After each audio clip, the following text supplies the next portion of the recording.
位大家好，我係黃國成博士，係周大福教育集團幼兒教育學術總監，亦都係維多利亞教育機構學術顧問。好多謝大家收睇由我哋 EduMakers 同埋誠品書店同埋林秋月女士一齊合作嘅童書同讀閱讀系列。咁今集咧，我哋就會咧轉變我哋嗰個話題啦，就係家長喺實踐呢個親子共讀嘅過程入邊咧，其實都可能會遇到一啲嘅挑戰嘅喎。咁我哋咧，其實咧，我哋發現咗大致上有4大挑戰啦。然之後我哋今集咧就會一一作答啦。咁然之後第一個挑戰啊，就係咧家長有時候咧就發現咗咧就係，小朋友咧睇嚟睇去咧都係咧同一本圖書啊。例如好中意睇嗰本圖書咧就講呢個毛毛蟲咁樣嘅，跟住然之後咧有時家長覺得咧就係我已經將呢個毛毛蟲呢本書講咗20次咯，連發夢都見到呢個毛毛蟲，我唔想再講呢個毛毛蟲。有咩方法咧幫小朋友戒咗呢本書咁樣啦？首先咧，其中一樣嘢咧，其實咧就係喺整個幼稚園階段嚟講，特別喺4歲以下嘅小朋友嚟講咧，其實咧小朋友佢嘅安全感咧係嚟自一啲好熟悉嘅情景、畫面定係聲音嘅。所以其實喺開頭嘅時候咧，其實小朋友咧其實係點解佢會咁渴求去睇同一本書，就係因為每一次睇同一本圖書嘅時候咧，佢都會覺得有個安全感啊。所以咧，家長遇到情況嘅時候咧，咁就唔需要咧太過擔憂啦。即係覺得你點解個小朋友咁執着咁固執？點解特別要睇一本書？唔需要擔心嘅。咁但係啦，如果家長咧就想去擴闊咧小朋友睇嘅圖書嘅類型嘅時候咧，咁大家其實可以咧去參考一個策略嘅。咁就係咧頭先講到啦，就係小朋友安全感嚟自佢哋熟悉嘅書物嗱。咁所以每一日咧，其實家長都可以同小朋友咧去睇3本圖書，係啦，一齊去分享3本圖書。一本咧就係小朋友好中意，佢成日都想你講嗰本圖書，因為嗰本書咧就有呢個令到佢有呢個安全感嘅。但係跟住然之後咧，第2、第3本圖書咧就係呢個新嘅圖書。當小朋友每一日咧都有呢個習慣嘅時候咧，咁佢就會慢慢意識得到就話雖然咧就係今日咧屋企人咧就會都會同我講新書，但係始終咧都會有一本咧都係我最中意嘅圖書㗎。然之後第二個問題咧就同第一條問題咧有少少相反。第一條問題就講緊咧就係小朋友睇嘅書可能點樣一個類型比較狹窄啲，係啦，就睇嚟睇去同一本書。但係第二個情況就係話，家長攞住一本書，咁但係開頭嘅時候咧，個小朋友好似冇乜興趣喎。遇到呢個情況嘅時候，有咩方法令到小朋友對一本新嘅書有呢個好奇咧，有呢個興趣咧？秋月，首先咧，我哋要先確定小朋友而家嘅狀態係一個咩狀態？譬如可能佢好攰啦，好肚餓啦，好想去玩啦咁樣樣。咁確定咗佢一啲嘅狀態之後咧，你先至咧係諗下係咪呢個時候咧就同佢親子共讀嘅。另外咧就係我哋要先除去啫好多環境上嘅干擾，譬如而家想同佢親子共讀，但係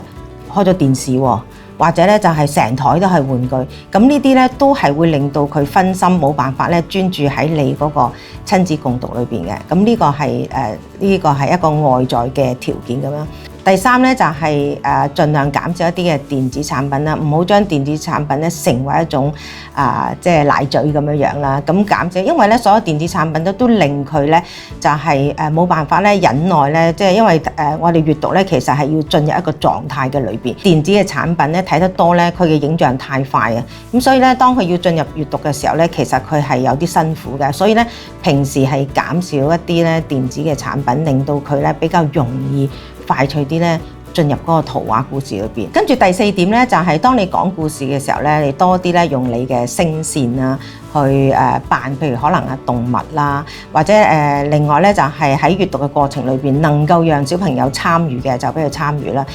譬如咧就係叫聲啊，譬如咧就係有啲立體書，你可以讓佢揭啊，讓佢發現下一個圖畫係啲乜嘢啊。第5點咧就係我哋可以咧利用一啲道具啦，讓小朋友多啲參與呢個角色啦，同你一齊扮演嗰個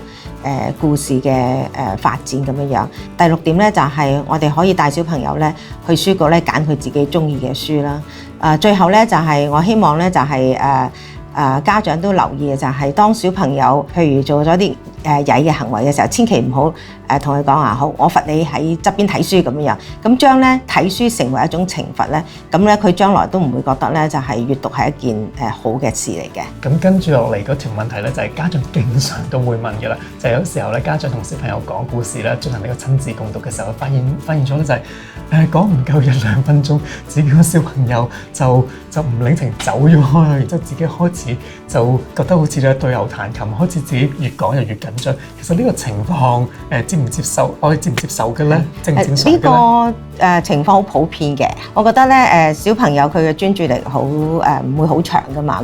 咁所以咧幾分鐘咪就幾分鐘咯。同埋我哋有時都會鼓勵就係太長嘅故事，其實可能我哋都要分開好多唔同時段或者一橛橛咧就同佢去分享咁樣。咁所以我覺得只要係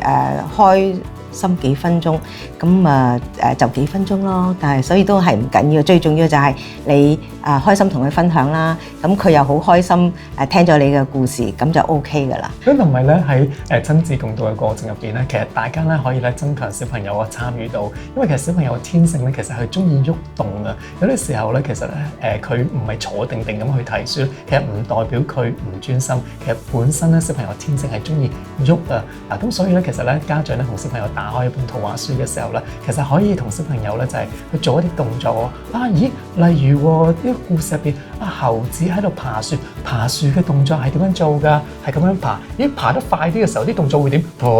爬得慢啲嘅時候就會點樣咧？就會咁樣去爬啦。咁同埋有啲時候咧就係咧故事入邊咧啲情節咧通常都會有啲對話嘅喎。咁如果小朋友咧個年紀係比較大啲嘅時候咧，咁你就可以嗌小朋友去模仿入邊啲對話喎。例如啦，喺個故事入邊啊，嗰個主人翁咧就係講呢個好消息嘅時候咧，然之後你就可以邀請你嘅小朋友一齊去模仿嗰句説話啦。我哋一齊試下啦。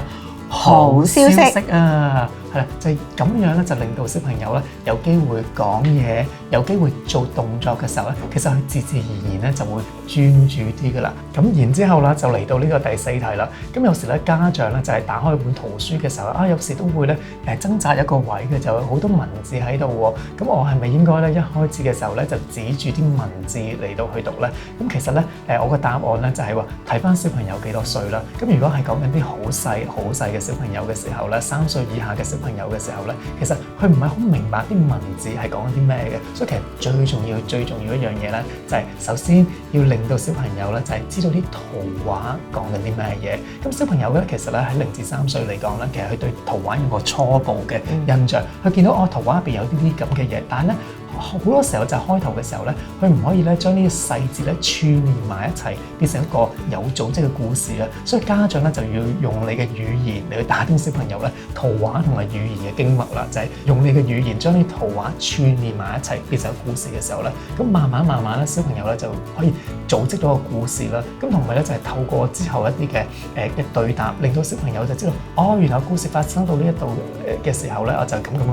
嗱，當小朋友可以回答得到你就故事嘅一啲嘅問題嘅時候，咁同埋咧小朋友可以講得到一啲嘅重要嘅情節嘅時候咧，咁喺呢一個位啦，係啦，咁嘅家長就可以咧開始咧就係就住某幾頁指住啲字嚟到去讀啦。當小朋友指住啲字嚟讀嘅，例如你讀完一句之後咧，你就可以再轉個口語，咁樣做嘅時候就會小朋友知道原來咧呢度啲文字咧，例如我見到例如啦，我見到呢有2個字，原來咧就係對應頭先咧爸爸媽媽所講雪糕嗰樣嘢，而雪糕嘅圖畫就係呢一度啦。嗱，咁即係開頭嘅時候咧，就家長可以咧就住某幾版係啦，指住呢個文字嚟讀，指完之後咧就再轉做口語，然之後再引導小朋友去望呢個圖畫，令到小朋友咧建立到呢個形音義三者嘅關係啦。越細年紀嘅小朋友啦，我就會用多啲口語，指住圖畫嚟用口語講個故事。咁但係當小朋友大啲嘅時候咧，咁我哋就想小朋友由口語過渡到去書面，喺呢個時候咧，咁我哋就會開始指住啲文字。好多謝各位家長收睇我哋今集童書童讀系列。咁喺今集入邊咧，我同秋月咧就同大家去探討咗咧，就係家長唔同嘅迷思。希望我哋嘅答案咧回答得到大家心中嘅問題啦。咁然之後我哋之後咧，我哋1連7集咧就會同家長咧就係去講呢個實踐啦，就係點樣喺屋企入邊咧同小朋友咧進行呢個親子共讀。我哋每一集咧都會介紹一本好書嘅喎，大家密切留意啦。咁我哋遲啲見，拜拜。